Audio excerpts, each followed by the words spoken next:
안녕하십니까? 인생의 복잡한 문제들을 말씀으로 단칼에 해결해주는 김종근 목사의 쾌도 남마입니다.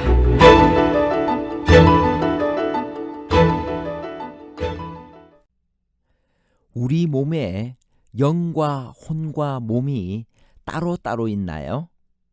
그것들은 분리될 수 있나요? 그것들의 역할은 무엇인가요? 분리할 수 없다면 그것들은 각각 무엇을 의미하나요? 영과 혼과 몸이란 말은 인간의 세 요소가 분리될 수 있다는 말인가요? 아니면 분리할 수 없는 전인적인 존재로 보아야 하나요?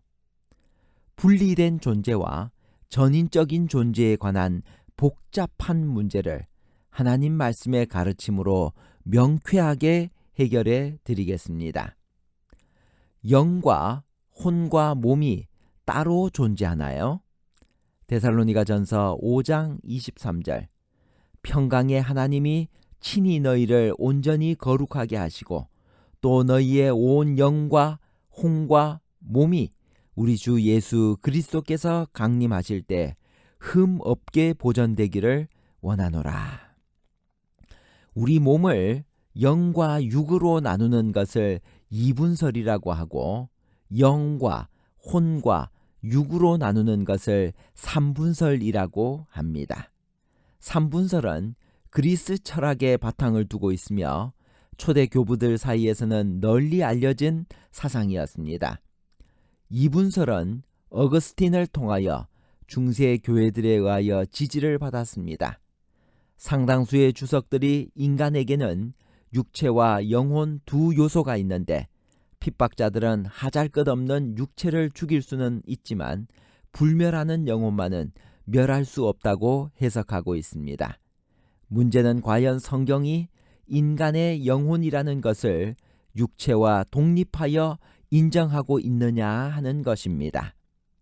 성경은 사람이 죽으면 영혼이라는 것이 따로 있는 것이 아니라 사람 전체가 다 흙으로 돌아가며 아무것도 모른다고 말합니다. 주께서 저희 호흡을 취하신 즉 저희가 죽어 본 흙으로 돌아가나이다 라고 한 시편 104편 29절의 말씀이 그것입니다.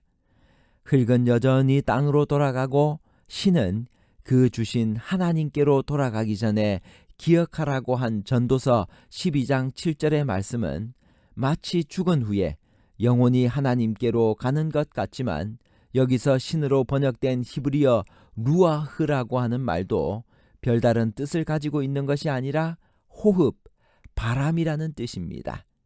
루아흐는 구약의 377번 나타나는데 대부분 바람, 호흡, 영 등으로 번역됩니다. 시편 104편 29절의 호흡과 전도서 12장 7절의 신이란 말의 히브리어 원어가 똑같이 루아흐라는 것이 그것을 증명합니다. 사람이 죽으면 그 호흡이 끊어져 호흡을 주신 분 하나님께로 돌아간다는 말입니다. 따라서 영혼이라고 번역된 구약의 루아흐는 존재하는 인간 전체를 의미합니다. 그것은 불멸하는 어떤 물질이 아닙니다. 에스겔서 18장 4절에는 범죄하는 그 영혼이 죽으리라고 되어 있습니다. 성경에는 우리 육체에서 분리되어 독립적인 실체를 가지고 있는 불멸의 영이나 혼의 존재에 대해 언급하는 구절이 단 하나도 없습니다. 인간 존재의 다양함을 어떤 단어를 써서 나타내든지 그것은 전인적인 하나의 존재를 가리킬 뿐입니다. 데살로니가전서 5장 23절에 바울이 사용한 영, 스피릿이란 말은 헬라어로 푸뉴마인데 푸뉴마 역시 바람 또는 호흡의 뜻을 가지고 있습니다. 구약의 루아흐와 같은 의미입니다.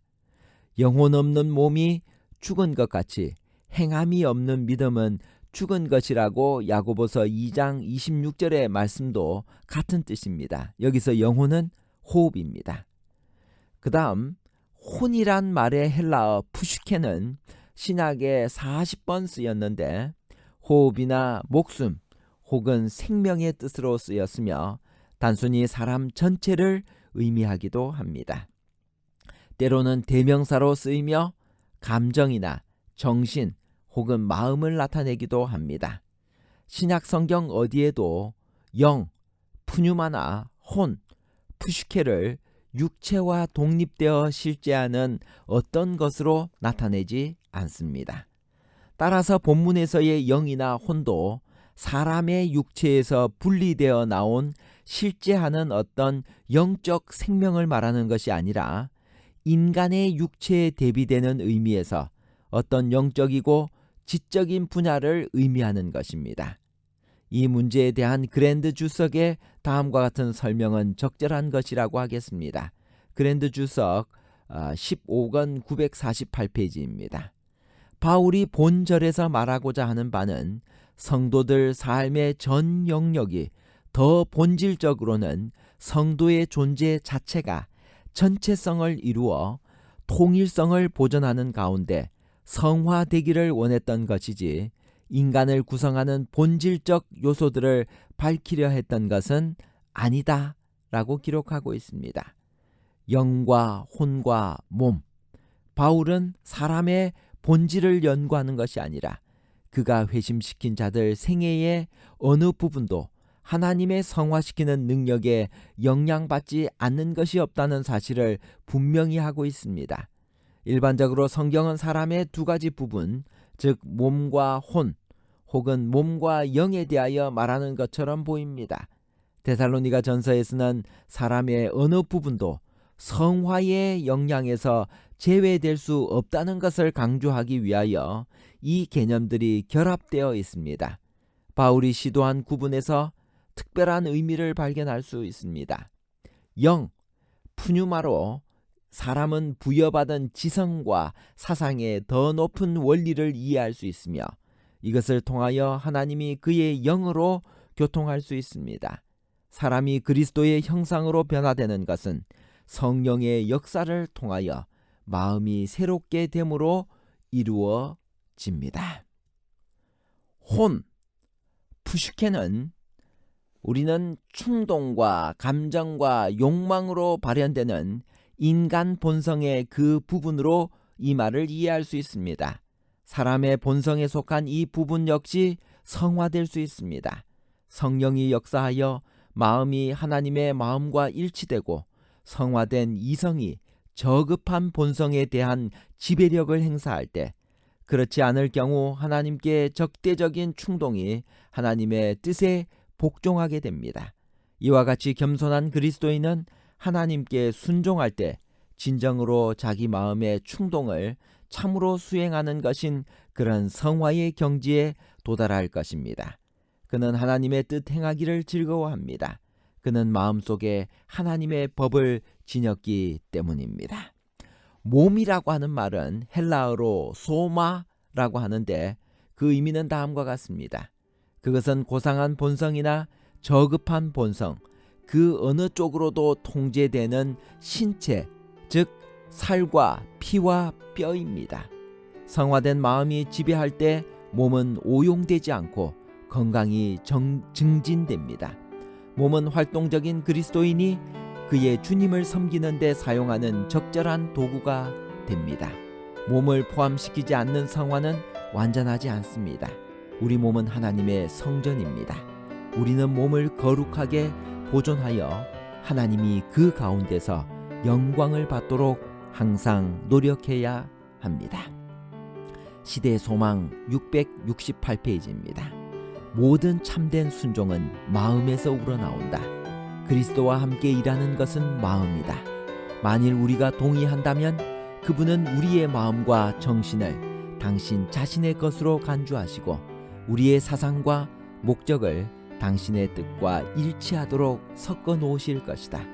그리하여 우리가 그분에게 순종한다면 그것은 우리 자신이 받은 자극을 실행에 옮기는 데 불과하게 될 것이다. 세련되고 성화된 의지는 그분을 봉사하는 일에서 최고의 기쁨을 발견하게 될 것이다. 하나님을 아는 것을 특권으로 생각하고 우리가 하나님을 알 때 우리의 생애는 계속적인 순종의 생애가 될 것이다. 그리스도의 품성을 존중하고 하나님과 교제함으로 우리들은 죄를 미워하게 될 것이다. 결론입니다. 첫째, 영과 혼과 몸이란 말은 사람의 육체에서 분리되어 나온 실제하는 어떤 영적 부분을 말하는 것이 아닙니다. 둘째, 성경은 인간을 전인적인 것으로 보고 있습니다. 영과 혼이란 인간의 육체에 반대되는 어떤 영적이고 지적인 분야를 의미한다고 볼 수 있습니다. 셋째, 그러므로 파루시아, 재림을 기다린다고 말하는 사람들은 전인적인 흠없는 품성을 소유하기 위해 기도해야 합니다. 감사합니다.